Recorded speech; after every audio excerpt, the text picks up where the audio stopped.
Hello students, आप सबका स्वागत है आपके अपने चैनल मैथरेक्ट पर। आज की इस क्लास में हम एक्सरसाइज 6 विविध प्रश्नमाला के जो महत्वपूर्ण प्रश्न हैं उन प्रश्नों को सोल्व करेंगे। तो आप लास्ट तक इस वीडियो को जरूर देखिए और वीडियो खत्म होने के बाद में आप उन क्वेश्चंस का अभ्यास करके जरूर देखें। तो चलिए शुरू करते हैं आज की क्लास। तो आज का पहला क्वेश्चन है क्वेश्चन नंबर 19। फलन दिया हुआ है f ऑफ x बराबर में रूट 1 प्लस एक्स, फिर माइनस और घनमूल के अंदर है 1 प्लस एक्स, और साथ में क्या दिया हुआ है कि यह फलन x बराबर 0 पर संतत है। फलन संतत है और हमें f ऑफ 0 का मान ज्ञात करना है। मतलब हमें जिस बिंदु पर यह फलन संतत दिया हुआ है उस बिंदु पर ही हमें फलन का मान ज्ञात करना है। तो हम यहाँ पर अब दाईं सीमा और बाईं सीमा के कंसेप्ट का यूज करेंगे, या यूं कहें कि सीमा का यूज करेंगे। मतलब हमें x बराबर 0 पर फलन संतत दे रखा है, तो हम जानते हैं कि किसी बिंदु पर अगर फलन संतत है तो उस बिंदु के लिए जो सीमा का मान आएगा, ठीक है, x बराबर 0 पर फलन संतत है तो x बराबर 0 के लिए जो सीमा का मान है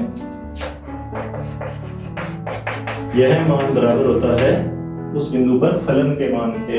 तो इस कंसेप्ट का यूज करके हम इसे सोल्व करेंगे। अब एक चीज का और यहाँ पे ध्यान रखना है कि जैसे हमें f ऑफ 0 का मान निकालना है तो ऐसा नहीं है कि हम डायरेक्ट x की जगह 0 लिख दें। अगर हम यहाँ पर x की जगह 0 लिखते भी हैं तो ये एक अनिर्धारित रूप के अंदर चेंज हो जाएगा। जैसे यहाँ 0 लिखोगे तो रूट के अंदर 1 प्लस 0 1 है, ये तो ये 1 का रूट 1, इधर भी 1 प्लस 0 1, इसका अपने क्यूब रूट निकालेंगे, इसका घनमूल 0 1 आएगा। और इसी तरीके से यहाँ पर आप 0 लिखोगे तो ऊपर 1 माइनस 1 है और नीचे 0 है, तो ये 0/0 का रूप है, मतलब ये अनिर्धारित रूप है। तो हम इसे डायरेक्ट x बराबर 0 से तो सोल्व कर नहीं सकते, तो इसको सरल करना पड़ेगा। हमें इसको लिमिट की सहायता से सोल्व करना पड़ेगा। तो देखिए किस तरीके से करेंगे इस क्वेश्चन को। हम इसका यूज करेंगे अभी कि लिमिट x टेंड्स टू 0, ठीक है, लिमिट x टेंड्स टू 0, और ये जो f ऑफ x है ये सारा का सारा यहाँ पर हमें दिखाई दे रहा है। तो अब हम इस मान को यहाँ लिखेंगे, मतलब ये बनेगा रूट 1 प्लस एक्स फिर plus minus cube root of 1 plus x, ठीक है। तो इस क्वेश्चन को अभी हम प्रसार की सहायता से हल करेंगे। यहाँ पर अब हम जो 1 प्लस एक्स का ये जो वर्गमूल है इसको पावर हाफ के रूप में लिखेंगे, और जो 1 प्लस एक्स का घनमूल है इसे पावर 1/3 के रूप में लिखेंगे। तो ये बनेगा limit x tends to 0 1 plus x की पावर 1/2 और माइनस 1 प्लस एक्स की पावर 1/3 और इसके बटा में x। और ये किसके बराबर चल रहा है? ये बराबर चल रहा है f ऑफ 0 के। तो ये बराबर है f ऑफ 0, तो बराबर लिमिट x टेंड्स टू 0 बटा में x। अब यहाँ देखना है कि 1 प्लस एक्स की पावर हाफ को हम किस तरीके से सोल्व करेंगे। तो इन दोनों को हम सोल्व करेंगे द्विपद प्रमेय से। हमने ये पढ़ा हुआ है कक्षा 11 में 1 प्लस एक्स की पावर n, ये लगभग बराबर है 1 प्लस एन एक्स के। और ऐसा कब होता है? जब ये x 1 से छोटा हो, मतलब बहुत ही छोटी राशि होनी चाहिए। 1 से छोटे का मतलब यहाँ पे ये है, तो हमें पता लग ही रहा है, यहाँ पे दिखाई दे रहा है कि x का मान 0 की तरफ अग्रसर है। इसका मतलब 1 से तो छोटा है ही, 0 की तरफ अग्रसर है, मतलब 0 के बहुत नजदीक का नंबर है। इस सूत्र का यूज कर सकते हैं हम। तो 1 प्लस एक्स की पावर 1/2, तो इसे हम लिखेंगे 1 प्लस ये जो पावर हाफ है ये आगे गुणा में आ जाएगी, तो ये बन जाएगा x/2 और माइनस यहाँ पर भी जो 1/3 है वो इसके गुणा में आ जाएगा, और इस माइनस का अंदर गुणा कर देंगे, तो ये बनेगा माइनस का 1 और माइनस का x/3। तो ये 1 तो कैंसिल हो जाएगा। ये आएगा लिमिट x टेंड्स टू 0, तो x/2 में से x/3 को माइनस करना है, लघुत्तम लेके इसके हम माइनस कर सकते हैं। तो ये बनेगा x/6 और ये x ऐसा कैसा, और इस x से ये x कैंसिल हो जाएगा, तो ये बराबर बनेगा 1/6 के। और ये किसके बराबर है, f ऑफ 0 के बराबर है। तो इस तरीके से इस क्वेश्चन को सोल्व करना है। मतलब हमने यहाँ पर लिमिट के कंसेप्ट का यूज किया है, डायरेक्ट हमने x की जगह 0 नहीं लिखा। उसका कारण मैंने आपको बता ही दिया है कि हमें यह फलन x बराबर 0 पर संतत दिया हुआ है, ठीक है, और संतत दिया हुआ है तो इसका मतलब दाईं सीमा, बाईं सीमा और फलन का मान उस बिंदु पर वो तीनों बराबर होते हैं। फलन का मान यहाँ पे दे नहीं रखा, वो हमें ज्ञात करना था। तो हमने उसको कैसे ज्ञात किया, हमने उसे ज्ञात किया सीमा की सहायता से, ठीक है। तो नेक्स्ट क्वेश्चन है f ऑफ x, ये फलन दे रखा है आपको और x बराबर 0 पर हमें सातत्य का परीक्षण करना है। अब देखिए यहाँ पर जिस बिंदु पर परीक्षण करना है उस बिंदु पर फलन का मान कितना है, 1। तो सबसे पहले तो इसे ही लिख लेंगे कि बिंदु x बराबर 0 पर, बिंदु x बराबर 0 पर फलन का मान मतलब f ऑफ 0, तो फलन का मान कितना है, 1। अब हमें इस फलन की सीमा का मान ज्ञात करना है, मतलब दाईं सीमा और बाईं सीमा का मान ज्ञात करना है। अगर वो दोनों मान इस 1 के बराबर आ गए तो हम बोलेंगे कि यह फलन x बराबर 0 पर संतत है। अब हम इस फलन के लिए सीमा का मान ज्ञात करेंगे, बिंदु x बराबर 0 पर इस फलन की सीमा का मान। तो देखिए limit x tends to 0 e की पावर 1 बटा x माइनस 1 और e की पावर माइनस 1 बटा x प्लस 1। अब हमें इस सीमा का मान ज्ञात करना है। अब इस सीमा का भी तो अस्तित्व होना चाहिए। इस सीमा का अगर अस्तित्व हुआ और वो इसके बराबर अगर हुआ तो हम बोलेंगे कि यह फलन संतत है।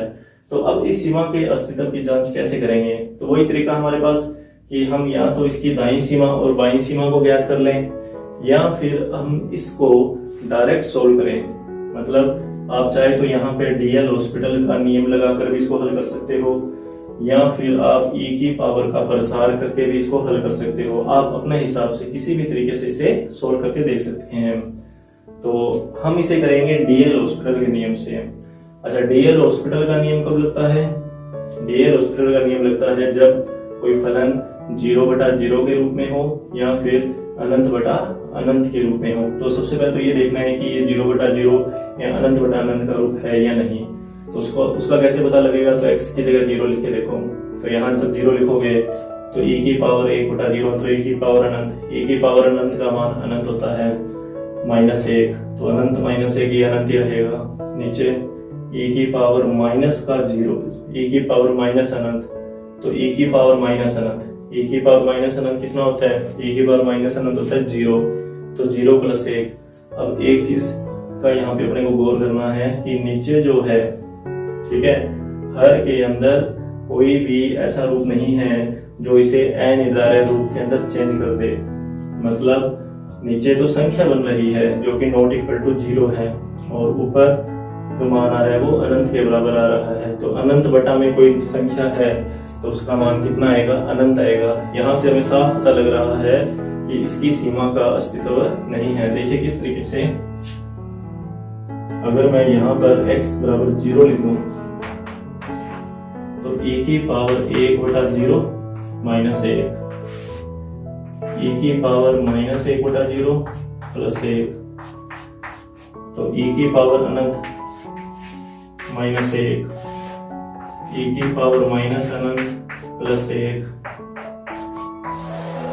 e की पावर अनंत अनंत, e की पावर माइनस अनंत, ध्यान रखना e की पावर माइनस अनंत कितना होता है? 0 और फिर प्लस 1, तो ये बना ऊपर अनंत नीचे 1, तो ये बराबर आ गया अनंत।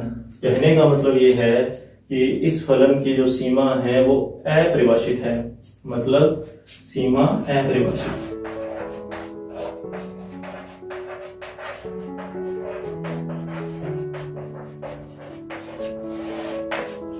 तो इसका मतलब यहाँ पर अब दाईं सीमा और बाईं सीमा ज्ञात करने की जरूरत नहीं है। हमें यहीं से पता लग रहा है इसकी सीमा जो है वो अपरिभाषित है। और हमने हमारा जो कंटिन्यूटी का जो फर्स्ट लेक्चर था या जो रिवीजन हमने जिसमें किया था उसमें हमने आपको ये बताया था कि कोई भी फलन संतत तभी माना जाएगा जब उसके लिए कुछ बातें, जो 3 बातें मैंने आपको बताई थी। एक तो फलन का मान आपको पता होना चाहिए, वो तो चलो यहाँ आपको पता है। दूसरी बात ये थी कि फलन की सीमा परिभाषित होनी चाहिए, फलन की सीमा का कोई ना कोई मान आना चाहिए। तो वो मान तो यहाँ पर अपरिभाषित है, कोई मान तो आ नहीं रहा, ठीक है। और तीसरा ये था कि यहाँ से जो मान आएगा और यहाँ से जो मान आना था वो आपस में बराबर होने चाहिए। तो यहाँ पर ये दूसरी कंडीशन ही फेल हो रही है कि सीमा जो है वो इसकी अपरिभाषित है। तो हम कह सकते हैं कि यह फलन x बराबर 0 पर संतत नहीं है, ठीक है। तो इस तरीके से ये 20वां क्वेश्चन है आपके लिए का। तो नेक्स्ट क्वेश्चन है 26वां। फलन आपके सामने है, सिद्ध करना है कि x बराबर 0 पर यह फलन अवकलनीय है। हमें x बराबर 0 पर इस फलन को अवकलनीय सिद्ध करना है, मतलब दायां अवकलज और बायां अवकलज इन दोनों के मान आपस में बराबर होने चाहिए, परिमित होने चाहिए। देखिए किस तरीके से करेंगे इस क्वेश्चन को। तो सबसे पहले तो हम यहां लिखेंगे कि बिंदु x बराबर 0 पर, ठीक है, बिंदु x बराबर 0 पर दायां अवकलज,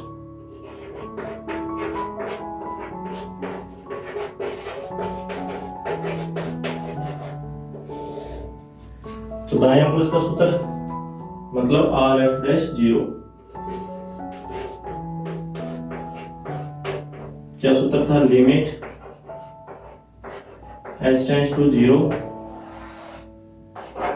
f of 0 plus h minus f of 0 और बटा में h। तो ये दायां अवकलज का सूत्र है। और ये जो मान है, ये मान हमने x की जगह लिखने हैं, ये वाले मान। तो 0 प्लस h मतलब फलन x का मान यहाँ पे 0 तो नहीं है, 0 से बड़ा है। h जो है वो 0 और 1 के बीच की राशि है, हम इस फलन का यूज करेंगे। तो यहाँ पर जहां भी x है, जहां x है वहां हम क्या लिखेंगे? 0 प्लस h, या यूं कहें कि हम डायरेक्ट h लिखेंगे वहां। तो RF'0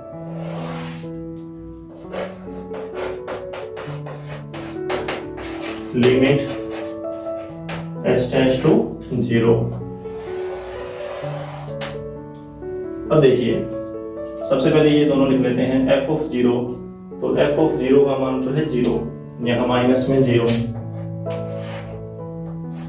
बटा में h, ठीक है। इन दोनों में तो कोई चेंजिंग नहीं है। अब इसके लिए हम इसका यूज कर रहे हैं, तो यहाँ पर h, यहाँ पर h और यहाँ पर h। तो ये बनेगा h log cos h और बटा में बनेगा log 1 प्लस h स्क्वायर, ठीक है। अब हम ये माइनस का 0 है, इसको तो हम छोड़ देंगे, ठीक है, ये हट जाएगा यहाँ से। और ये वाला जो h है वो इस h से कैंसिल हो जाएगा। तो ये पद यही हम कैंसिल कर देते हैं, हमारे पास सिर्फ ये 2 पद बचेंगे। तो RF'0 बराबर limit h tends to 0 log e इसका है cos h और बटा में log 1 प्लस h स्क्वायर, ठीक है। अब देखना इसको आगे किस तरीके से सोल्व किया जाए। अब अगर हम यहाँ पर डायरेक्ट h का मान 0 लिखें, अगर मैं यहाँ h का मान 0 लिखता हूँ तो ये बनता है cos 0 का मान 1 log 1 0, ऊपर 0 बन गया। नीचे h का मान 0 लिखूंगा तो log यहाँ पर भी 1 बनेगा, तो log 1 का मान भी फिर से 0, तो ये 0 बटा 0 रूप है। तो मतलब हम डायरेक्ट h का मान 0 तो लिख नहीं सकते। तो अभी हम क्या करेंगे, अब हम इसका प्रसार करेंगे। अब यहाँ पर भी वही अलग अलग तरीका है कि या तो डीएल हॉस्पिटल नियम का यूज करो, ठीक है, और या फिर इसका प्रसार करो। तो अब हम इसका प्रसार करेंगे, हम इसको प्रसार से ही हल करेंगे। तो limit h tends to 0 log, अब देखिए सबसे पहले तो मैं प्रसार करूंगा cos का, और cos का भी प्रसार मैं 2 पदों तक ही लिखूंगा। cos का प्रसार मतलब 1, ठीक है, इसके बाद में माइनस, और माइनस में cos x का प्रसार, कोस एक्स का प्रसार होता है, यही लिख देते हैं, कोस एक्स का प्रसार है 1 माइनस एक्स स्क्वायर बटा फैक्टोरियल 2 प्लस एक्स की पावर 4 बटा फैक्टोरियल 4 फिर माइनस डैश डैश डैश, सम बातें चलती रहेंगी। तो अभी हम ये 2 पद लिखेंगे, सिर्फ यही 2 पद, उच्च घातों को नगण्य मानते हुए छोड़ देंगे। तो ये बनेगा एच की स्क्वायर बटा फैक्टोरियल 2 का मान 2। ठीक है, ये तो हो गया कोस का प्रसार। अब आ रही है लॉग की। तो लॉग का प्रसार देखिए क्या होता है, log 1 प्लस एक्स, तो ये बराबर होता है एक्स माइनस एक्स स्क्वायर बटा 2 फिर प्लस एक्स क्यूब बटा 3 फिर माइनस डैश डैश डैश। कोई फैक्टोरियल नहीं आएगा, x के पद है, x की पावर 1 फिर x की पावर 2 फिर x की पावर 3 बटा में काउंटिंग चलती रहेगी 1 2 3 डैश डैश डैश। और अगर यहाँ माइनस आ जाए,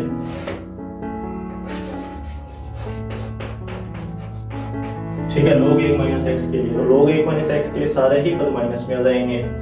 तो ये होता है माइनस एक्स स्क्वायर बटा 2 माइनस एक्स क्यूब बटा 3 डैश डैश डैश। तो यहाँ हम इस एक्स स्क्वायर को किसकी जगह लिखेंगे, x की जगह यहाँ पर। तो क्या बनेगा, देखिए ये x है तो इसको मैं यहाँ लिखूंगा। तो पहले तो बनेगा ये h स्क्वायर, ठीक है, ये मान जो है वो x का है और इस मान को हमने यहाँ लिख दिया। मैं यहाँ नहीं लिखूंगा उच्च घातों को नगण्य मानते हुए छोड़ने पर, तो मैं बटा में सिर्फ क्या लिखूंगा, h स्क्वायर लिखूंगा। अब देखिए लिमिट h टेंड्स टू 0 बटा में h स्क्वायर।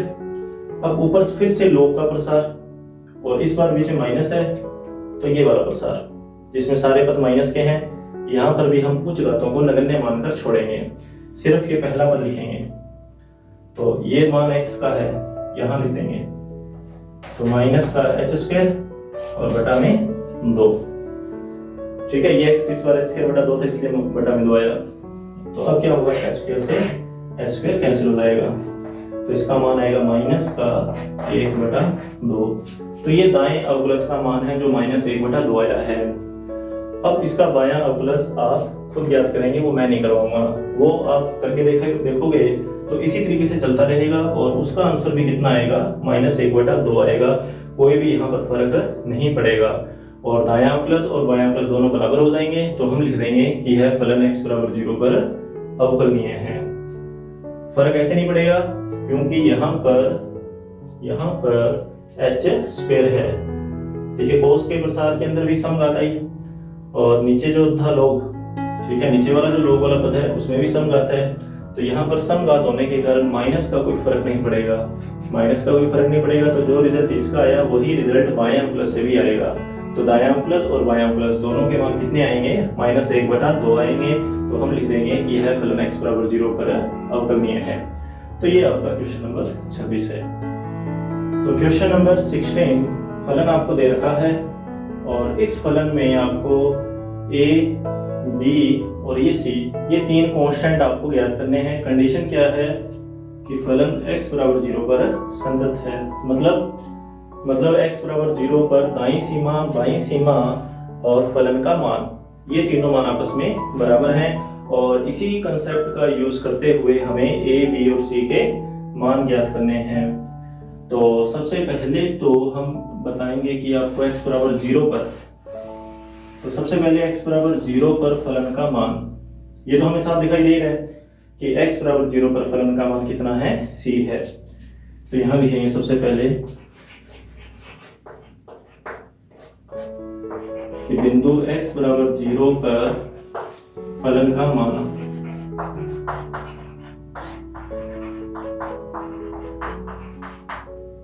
f ऑफ 0 और किसके बराबर है, c के बराबर है। ठीक है, एक बात तो ये। और अब हम दाईं सीमा और बाईं सीमा को हल करेंगे। अब देखिए बाईं सीमा तो यहां से ज्ञात हो जाएगी 0 से छोटे के लिए, दाईं सीमा यहां से, दोनों से एक एक सीमा ज्ञात हो जाएगी, दाईं सीमा और बाईं सीमा। तो मैं डायरेक्ट अब क्या करूंगा, बाईं सीमा के लिए इसी लिमिट को अपने सोल्व कर लेंगे। मतलब x बराबर 0 पर बाईं सीमा, x बराबर 0 पर बाईं सीमा, मतलब limit x tends to 0 minus, 0 minus का मतलब 0 से छोटा मान, तो 0 से छोटा मान इस फलन का हम यूज करेंगे, मतलब sine a plus a x plus sine x, और बटा में इसके क्या आएगा, x आएगा, और नीचे वाले x को दोनों के बटा में अलग अलग लिखना पड़ेगा। यहाँ पर वही एक क्वेश्चन हमने पहले भी ऐसा ही सोल्व किया था जिसमें हमने m का मान ज्ञात किया था, तो उसी तरीके से यहाँ करना पड़ेगा। तो ये आएगा limit x tends to 0 minus sine a plus a x बटा में x, और बीजगणित का यूज करके लिमिट को अलग कर लेंगे, x tends to 0 minus sine x बटा में x। वो सर ये दोनों मानक सूत्र है सीमाओं के, उसका मान 1 और इसका मान a प्लस 1, ये मैंने आपको पहले बताया हुआ है। तो ये आएगा a प्लस 1, इसका मान a प्लस 1 प्लस और उसका मान कितना 1, तो ये बना a प्लस 2। तो ये क्या है, बाईं सीमा है, बाईं सीमा, और ये किसके बराबर होनी चाहिए, फलन के मान के बराबर होने चाहिए। फलन संगत है तो ये मान जो है वो इसी के बराबर होना चाहिए। तो यहाँ से हम एक समीकरण बना सकते हैं इन दोनों को बराबर करके। तो यहाँ से जो समीकरण बनेगी वो बनेगी a प्लस 2 बराबर c, तो यहाँ से a बराबर आएगा c माइनस 2। इसका यूज कर देंगे हम आगे नेक्स्ट, जो भी हमारी दाईं सीमा होगी उसके आधार पे देखते हैं क्या मान आता है। तो अभी हम x बराबर 0 पर दाईं सीमा का मान ज्ञात करेंगे, और दाईं सीमा के लिए इस फलन का यूज करेंगे, मतलब ये बनेगा limit x tends to 0 plus, और इस फलन को लिखेंगे साथ में इसके root x plus b x square minus root x बटा में बी एक्स रूट x। तो अब देखना है इसको किस तरीके से सोल्व किया जाए। डायरेक्ट 0 लिखोगे तो अनिर्धारित रूप बनेगा, तो डायरेक्ट 0 तो लिख नहीं सकते। तो अब हम या तो प्रसार का यूज करें या उससे पहले हम कॉमन निकालें। यहाँ पर हमें दिख रहा है कि यहाँ पर हम x कॉमन निकाल सकते हैं, तो कॉमन देखिए किस तरीके से क्या निकालेंगे। अभी कॉमन निकालने के लिए आप इस चीज को जरूर ध्यान में रखिएगा कि बटा में जो दिया हुआ है वो है x रूट x, ठीक है। तो हमने क्या करना है, कॉमन इस तरीके से निकालना है कि अनिर्धारित रूप भी साथ में खत्म हो जाए, मतलब कुछ ऐसा करना है कि अनिर्धारित रूप यहाँ से हट जाए। तो देखिए limit x tends to 0 plus, ठीक है। यहाँ से अगर मैं कॉमन निकालता हूँ इस x को, अगर मैं इस x को कॉमन निकालता हूँ तो x जब रूट से बाहर आएगा तो अपनी पावर के साथ बाहर आ जाएगा, तो ये बनेगा रूट x, और अंदर बनेगा रूट 1 प्लस बी एक्स। ये बात समझ में आई कि हमने इस x को कॉमन निकाला, यहाँ पर तो बना ही जाएगा x कॉमन निकाला, यहाँ पर x स्क्वायर है तो यहाँ पर सिंगल पावर रह जाएगी, वो मैंने यहाँ पर लिखी दी। और वो जो x कॉमन निकाला है वो रूट से जब बाहर निकालेंगे तो वो अपनी पावर के साथ बाहर आ जाएगा, तो ये रूट x बन जाएगा बाहर कॉमन के अंदर, और फिर माइनस का रूट x, और बटा में बी एक्स रूट x। अब देखिए रूट x और रूट x, तो इस रूट x को तो आप आसानी से कॉमन निकाल के फिर से कैंसिल कर सकते हो, तो ये मैं डायरेक्ट अभी कैंसिल करके ही लिखूंगा। तो limit x tends to 0 plus, और साथ में एक चीज और ध्यान रखना है कि ये वाला जो पद है इस पद में हम इस रूट को पावर हाफ के रूप में लिखेंगे, और साथ में द्विपद प्रमेय का यूज करेंगे और हाफ को आगे गुणा में लेकर आएंगे bx के, मतलब 1 प्लस बी एक्स बटा 2। अभी हमने पहले वाले क्वेश्चंस के अंदर ऐसा जरूर किया है, अब वहां से भी इसे देख सकते हैं, ठीक है। तो ये हमने द्विपद प्रमेय का यूज किया, और इधर माइनस में 1, ये माइनस में 1, ये कॉमन निकाला ना रूट x, ये रूट x कॉमन निकालने के बाद जब कैंसिल होएगा तो यहाँ पर 1 रहेगा, और बटा में है bx, 1 से a कटेगा, x से x कटेगा, b से b कटेगा। और यहाँ पर एक बात ध्यान में रखनी है, आपने b से b को कैंसिल किया है और अभी तक कहीं भी हमें b के बारे में कुछ भी नहीं पता था कि b का मान कैसा है। हमने कैंसिल तो कर दिया, लेकिन फिर भी एक श्योरिटी के लिए आपको लिखना पड़ेगा कि b का मान क्या नहीं है, 0 नहीं है, या b का मान क्या नहीं होना चाहिए, 0 नहीं होना चाहिए। बाकियों के लिए तो पता है कि x से x काट सकते हैं, क्योंकि x का मान 0 की तरफ अग्रसर है, 0 तो नहीं है, ठीक है, तो वो काट सकते थे। लेकिन b से b अगर आप काट रहे हो तो आपको लिखना पड़ेगा b का मान 0 नहीं है। हाँ, 0 के अलावा कोई भी वास्तविक संख्या हो सकती है, कोई भी वास्तविक संख्या। तो यहाँ पर बचा क्या, ये कैंसिल हो गया, x कैंसिल हो गया, b कैंसिल हो गया, ये 1/2 बचा यहाँ पर। कितना बचा, 1/2, और ये दाईं सीमा का मान है, तो ये मान भी किसके बराबर होना चाहिए, इस समीकरण के बराबर होना चाहिए। और ये समीकरण हमने कहां से ज्ञात की थी, ये हमने फलन का मान और दाईं सीमा को बराबर रख के ज्ञात की थी। देखिए फलन का मान वापस मैं लिख देता हूं, फलन का मान कितना था, c, ठीक है, और फिर बाईं सीमा ये थी a+2, और ये क्या है, ये दाईं सीमा। तो अब हम इन तीनों को बराबर रखेंगे, a और c के मान निकाल लेंगे। सबसे पहले तो मैं इस c को इसके बराबर जब लिखूंगा तो यहाँ से तो साफ ही पता लग जाएगा कि c का मान 1/2 आएगा। अच्छा, इनको बराबर क्यों रख रहे हैं, क्योंकि यह फलन संतत है, तो दाईं सीमा, बाईं सीमा और x बराबर 0 पर फलन का मान, ये तीनों मान आपस में बराबर तो होंगे, इसलिए हमने इनको आपस में बराबर करना है। तो c का मान हमने बराबर कर दिया 1/2 के, किसी के भी बराबर हो सकता है, जहां से मान निकलेगा उसके बराबर कर देंगे। तो c का मान 1/2 आ गया। अब a+2 को बराबर करेंगे किसके, 1/2 के। इसको हल करना, और हल करके आप a का मान ज्ञात कर सकते हो। ये 2 माइनस हो जाएगा, 2 दूनी 4, -1 करेंगे तो -3/2। अब आते हैं b की।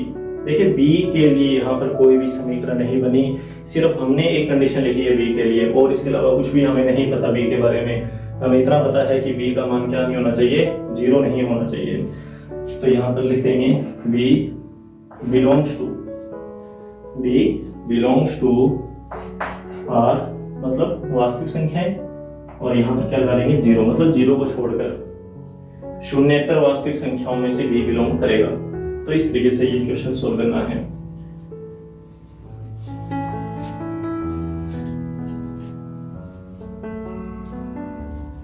तो उम्मीद है कि आपको ये लेक्चर अच्छे से समझ में आया होगा। अब आप क्या करेंगे, विविध प्रश्नमाला के जितने भी क्वेश्चन पेंडिंग हैं उन क्वेश्चंस को आप अपने स्तर पर सोल्व करेंगे।